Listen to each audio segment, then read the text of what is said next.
Lasciamo per un attimo da parte il campionato di Serie B2 del Vergati e andiamo a vedere più da vicino cos'è e cosa rappresenta la società del Sarmeola per il territorio circostante. Abbiamo una buona presenza al minivolley, anzi ottima direi, perché stiamo già adesso superando i numeri dell'anno scorso.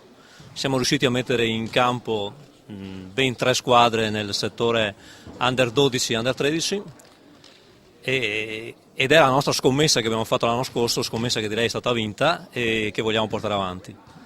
Poi proseguendo ci manca l'Under 14, purtroppo andiamo sull'Under 16 e poi 2 squadre nella prima divisione e nella terza divisione. Sarmeola è anche intervento nelle scuole, forte intervento nelle scuole, proprio perché le nostre soddisfazioni le vogliamo prendere dopo essercele prese con le prime squadre, anche se l'anno scorso non è andata proprio come volevamo. Vogliamo prendersela anche nel settore giovanile. Crescere i giovani e creare legami forti con il proprio territorio. È questa la ricetta vincente che avvicina le aziende alle società sportive. Noi comunque crediamo in questa società e abbiamo continuato a mantenere il nostro apporto di main sponsor, pur essendoci anche altri sponsor minori che danno il loro contributo importantissimo, perché crediamo comunque in questo sport, che è uno sport ancora valido, è uno sport in cui ancora si può venire a vedere le partite anche con i bambini.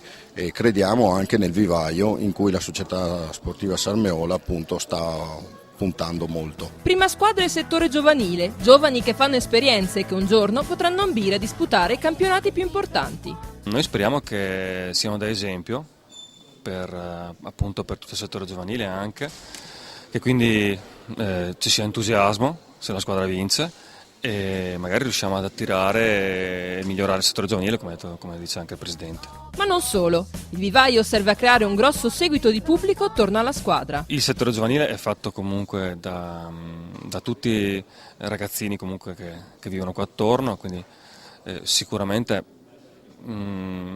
speriamo di avere sempre più pubblico e di vincere sicuramente. Ma andiamo a scoprire quante squadre ci sono a Sarmeola e capiamo quali campionati disputano. Noi come società abbiamo, a partire dai più piccolini a livello maschile, diciamo, c'è l'Under 14, Under 16, poi la terza divisione e la prima divisione. Non c'è solo quindi ovviamente la necessità della società a puntare solo su una prima squadra che è la Serie B2, ma anche a lavorare con i giovani, perché senza un settore giovanile forte non possiamo comunque rinfoltire appunto la prima squadra. L'attenzione della società dall'anno scorso si rivolge anche ai più piccoli. È partito infatti il progetto Mini Volley. Abbiamo ripreso in mano in prima persona il discorso del mini volley e di tutta la parte proprio dei giovanissimi.